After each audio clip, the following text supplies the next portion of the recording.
Good afternoon, welcome to More Meets the Eye. I'm your host Blind Prime, and my co-host Cream the Cat is sleeping on the table. Here is his tail for evidence. I got your tail, Cream. What are you going to do about it? Continue to sleep. That's what he's going to do about it. He only raised his head whenever I reached over to scratch him behind the ears because he likes some scratches. Anyway, today we're finishing out our G1 Sandstorm multi-video series because here at Blind Prime, I like to really focus on each individual mode and make sure that there is, there is an in-depth description and an in-depth review of every individual mode because a transformer isn't just one toy and it's not just two toys. It can be three toys, it can be four toys, it can be five toys, it can be six toys depending on the number of transformations. And the way I consider it is the robot mode is one toy, the transformation is another toy, and then the final mode is a third toy. There you go. That's three toys right there. And I love the transformation aspect. I'm a big lover of the Transformers. I'm a big lover of the transformations, and I'm a major lover of the vehicle modes. That's where I consider it when a Transformer has succeeded. I don't care about the robot mode. I know that it's going to succeed in robot mode. What I don't ever know for sure is how is the vehicle mode going to be. And sometimes they like to hide how terrible the vehicle mode is going to be. And for some reason, this guy's wheel is not connected to the ground. Get on the ground, silly wheel. Are you going to spin now? Yeah, cool. All right, so today's video, we are going to go over Sandstorm's vehicle mode. We're going to compare him to Beachcomber right here. We're also going to compare him to Blitzwing, and we're going to compare him to Springer, and we're going to compare him to Astrotrain, which got knocked over by Cream. Cream? No, wait. No, Cream didn't knock over Astrotrain. Astrotrain's good. Good. Cream, but your butt is sitting right next to Astrotrain. Do you mind? I leave you an area over here. Oh, well, whatever. Cats are going to be cats, right? No matter if you set them up a sleeping spot, they're going to make their own. So, let's get into talking about this Dune-Buggy. Let's compare it to the other Dune-Buggy first, because now we got two Dune-Buggies in the Generation series since Siege changed everything. They both roll amazingly well. Actually, I gotta say that Sandstorm here rolls better because he's a heavier guy. Look at that. Excellent roll. I just have to tap it. For him, because Beachcomber here is a little lighter, a lot lighter, honestly. He's a mini bot. He doesn't roll as far. It's that inertia, it's that weight. Because Sandstorm's a beefy guy. He is a heavy transformer. Now let's get these guys compared. I'll turn it sideways for a good comparison there. Give you an idea of the change in these. There it goes. So Beachcomber here goes from the rear section of Sandstorm all the way to the mud flap.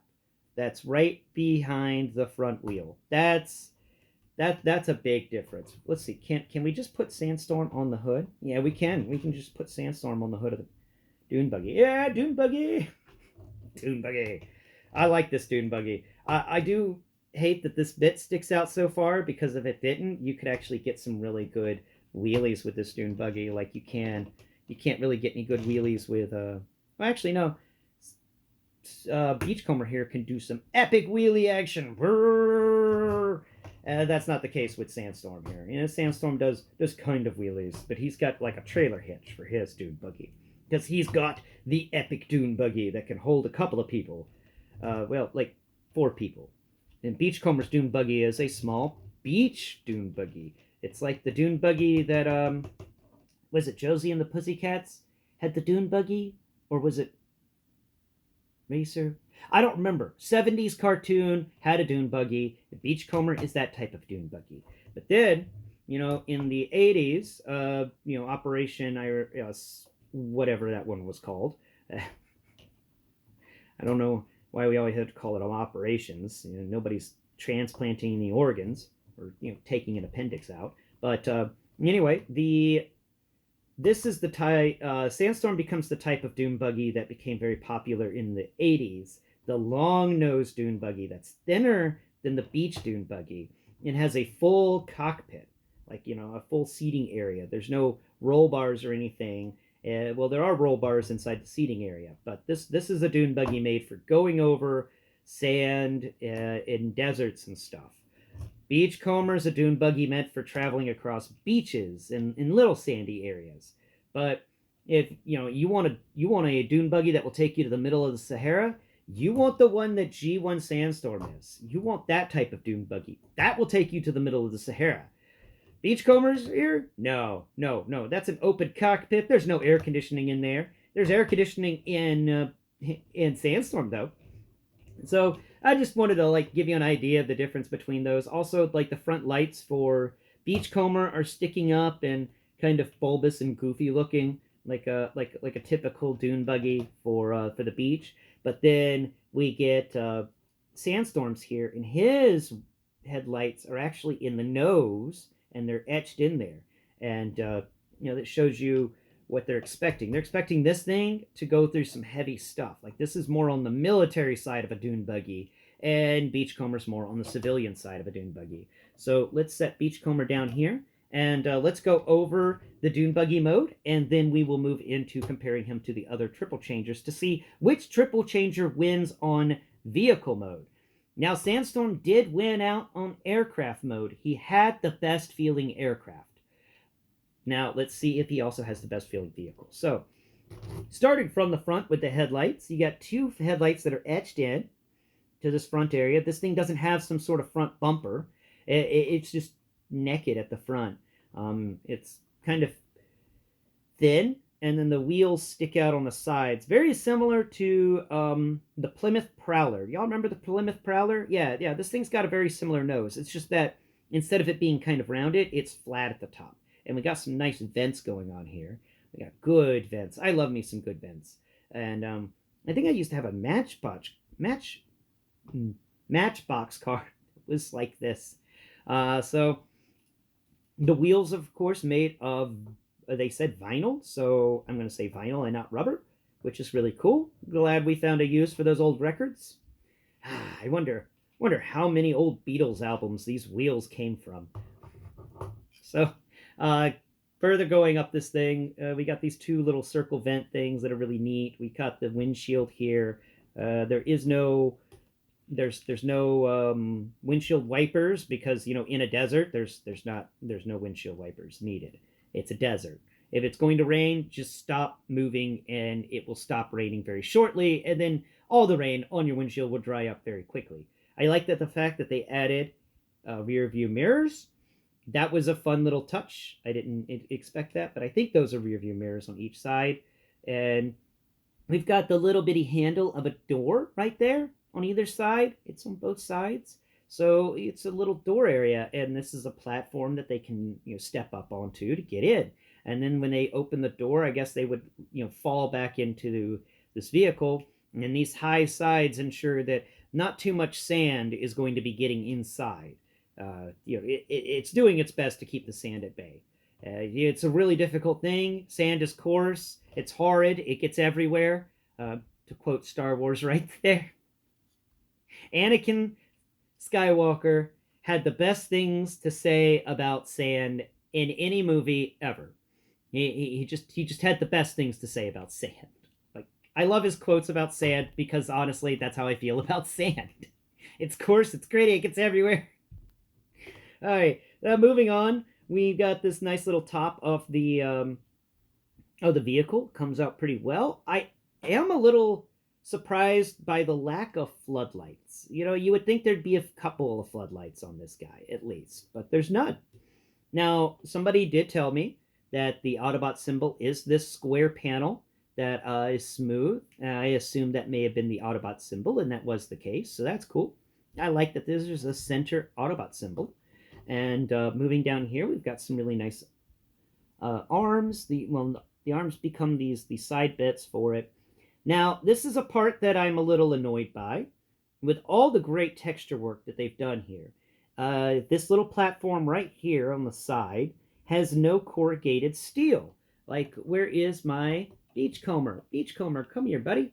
Beachcomber here has a very similar part, and his part has some sculpted in corrugated steel. That is going to take a negative for for a Sandstorm right away. I'm going to have to give it a negative for not having a corrugated steel pattern in these areas that feel like they're a place a person would stand.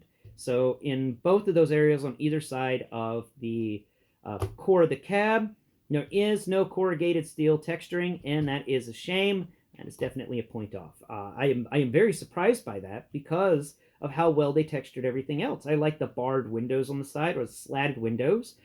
And these type of windows ensure that when the sun comes down, it doesn't come into the vehicle, but the slats being at an angle allows an individual inside to see out very easily, and it just keeps the sun from getting in, and that's what you want with something like this. You don't want too much sunlight. This is supposed to go through a desert in 127-degree temperatures with no humidity, and keep the driver alive. So that's pretty cool. Here at the rear, we've got these big old rear tires, which are bigger than the front tires. I do appreciate that. I love the fact that the rear tires here, they considered the fact that they would be bigger because they're holding all the torque, because the engine is underneath this little cage. I like the roll cage, and I like the fact that it hides the engine. So let's pull the roll cage out. There we go. And something I didn't mention about the roll cage whenever I was transforming him, the two spokes here that are supposed to plug into those little gripper pieces, the little channels cut into the sides that we talked about on the transformation day, actually have cuts in them so that you can use your fingertips to figure out which two are supposed to go into those spots. They're the smallest of the 8. Isn't that neat? So they have there's a little cut in there that makes them smaller, thinner, and allows them to bend more than the others. I was worried about these getting broken by how the thing bends, but these two that are meant to be plugged into those channels are actually reinforced to help stabilize that and ensure that doesn't happen. So that was an engineering hiccup I didn't realize wasn't an engineering hiccup. That was correct. So let's pull the winch out real quick, because the winch can fit in this little siege port that's in the back area. And when you pull the winch out, you've got some textures under there, like this is a truck bed, because it is a tiny little truck bed for the for Sandstorm's buggy mode, or Dune-Buggy mode. And over here, we've got this really well-sculpted engine. I like the feel of this engine. I like all of its textures. I like its sculpt work. It's a nice-feeling engine. It's even got an air intake at the top. That's cool. That's a neat little engine, and I don't know if they did a good job with the painting on that, but they did do a good job in the sculpting on that. That is one of the best sculpted engines I've experienced in in Transformers so far. That is a good one. That is a really, really good one. And I love it. And I love how it's hidden too. It's a fun little piece. And that does, make this figure really nice. It just really shines. So further on, coming around here to the back area, we got the engine, we got the little tail area. It's got a tiny little tailgate that actually, if you didn't know this and you weren't feeling around, has a siege peg in it, by the way, or siege port. So what you can do is you can take this winch, okay, and we can actually pick this back end up. It doesn't lock down, all right? So you take your winch, you make sure you've got it right, okay? We've got it right. So what we're going to do is we're going to plug the winch into the little truck bed, and it's got a very small truck bed, but it's the perfect size for the winch. And then there's that port right there. We can move the winch out, and then we can plug the end of the winch into that port. There you go. And now your winch tip isn't just hanging out loose or anything. It's actually plugged in. And that's nice, because with this weird propeller thing, which honestly is one of the weirdest accessories, I think they could have done a better job with it. I'm not sure if they could have. It's such a wonky accessory, but that can go plug back in there. So that is the vehicle mode for him. We'll flip it upside down and take a look at the underside. We've got a lot of kibble for the helicopter hanging out across the rear wheels, though the helicopter blades plugged in do kind of give the imaginative expression of a axle. And moving down here to the front, we've got where that panel plugs in, and if you do it like I do it, where you put the textured outwards, it does feel like this is now a suspension area for the wheels. Like they did manage to do that with the textures there, and it feels like they line up with the wheels, and it just makes it feel really complete. It makes it feel amazing. So my overall grade of this vehicle mode is going to be a 9 out of 10. A 9 out of 10. I, other than that one little thing I referenced, some missing sculpt work, a little. If they kept it in the oven just a smidge longer, it would be a 10 out of 10. And yeah, no, this guy's a straight up 9 out of 10. I love this vehicle mode. I think this vehicle mode is excellent. The helicopter vehicle mode got a 10 out of 10 from me, and this one's getting a 9 out of 10. And it is quite good. So now let's compare it. The review chapter's over. Now time for comparisons. We'll use that one last. Okay, we'll bring out the one that I'm upset with first, Blitzwing, the one that I hate. So here we go. Here's Blitzwing. Now we're going to back Blitzwing up, and we're going to line up their rears and at the fronts, and they're about the same length when it comes to vehicle modes, and they're honestly about the same weight too, though Blitzwing is a bit heavier in this mode than Sandstorm is. Blitzwing and Sandstorm are about equal when it comes to weights. And of course, Blitzwing's tank mode here has a tank barrel that does not work with any sort of blast effects. It just feels like the Blitzwing from Transformers Legacy was designed for a different toy line entirely. I honestly don't know what acid they were taking or what drugs they were smoking whenever they designed Blitzwing here, but they completely ignored all the other things that the other designers had done with the line since Siege, and they were like, well, we're just going to pave our own route. And their own route led to a dead end called Blitzwing, which is, I tell you straight up, and I tell everybody this that I can, never buy Transformers Legacy Blitzwing. It ain't worth it unless you had the original toy from the 1980s, and that was just your dream toy. So I'm pretty sure there's probably 6 or 7 people out there. This was the greatest Blitzwing for them. But for the thousands of the other of us, this was the worst Blitzwing. This was simply terrible.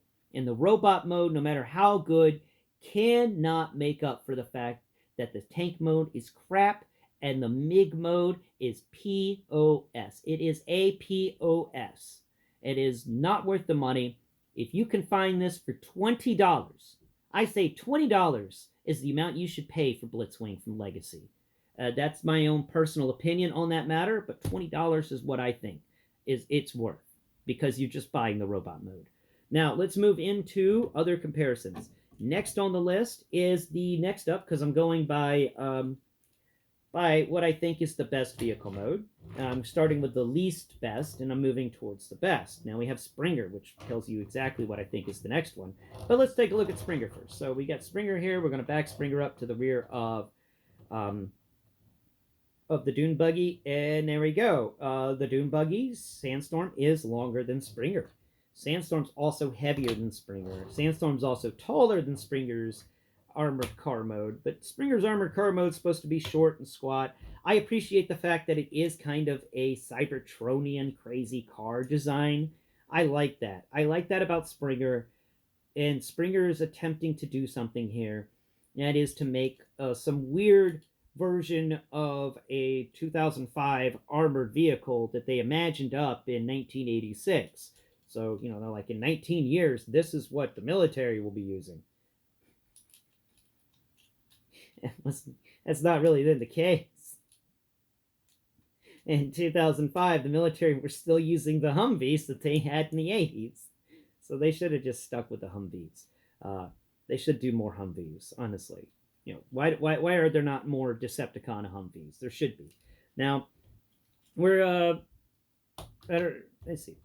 Yeah, I did that. Okay, cool. I talked and distracted myself. So let's going to put Springer off to the side over here. Springer, of course, is one of my favorite triple changers. And honestly, when it comes to all 3 modes, he's been the only one I've had so far that I've liked all 3 modes. Really liked all 3 modes and thought they were all amazing. Now we come over to Astro Train. And of course, Astro Train is going to win when it comes to length. Like, we're going to put this guy at the front, and there you go. Like, boom. He's not even as long as Astro Train before you even get to the trailer here. Astro Train is a long guy. He is a beast of a leader class, but he's also very, very, very, very thin. Look at that. The Sandstorm is definitely wider, pardon me, than the Astro Train. But the Sandstorm and the Astro Train have some stuff that are very similar, like the amount of texture work going into these things. Both of them have some amazing textures in here. Both of them come out with some really good stuff. It's just that when it comes to textures, Astro Train wins. Astro Train, though I don't really like the shape of him as much, and I think that they could have done a little more to maybe make the front end as wide as everything else, because I'm pretty sure a train's front end is supposed to be level with its sides, and the train's front end's wheels are supposed to be at the same width as the wheels on the rest of the train, because that's how trains work. That's how train tracks work. So whoever designed this completely flubbed up the front of this train mode, but the rest of it is so glorious that it got a 9.5 out of 10, and it still wins when it comes to vehicle modes. Astro Train is the winner of all the vehicle modes. And finally, before we call it a day, let's go ahead and do a little comparison to show you the length of this guy. As it goes for vehicle modes, I'm going to give the winner to, there's 10, 11, 12, 13, 14, 15. 15 studs long. No, that's not right. Let's see. Yeah, that's 5, 6, 7, 8, 9, 10, 11, 12, 13, 14, 15, 16, 17 studs long. That makes more sense. Width-wise, he is, boom, right there, and right there. He is 7 studs wide.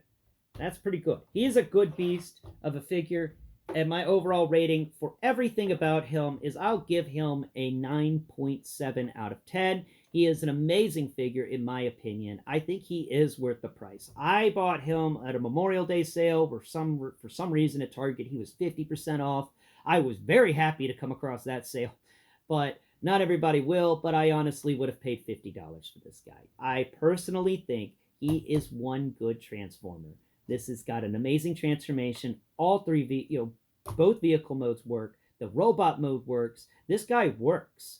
And he is, and I'll say it right now, right here, and I will stand by it, the best triple changer we have gotten in Transformers so far. Thank you all so much for watching my multi-day video series on G1 Sandstorm. Please share my video, like, and subscribe. And until next Pride, bye-bye for now.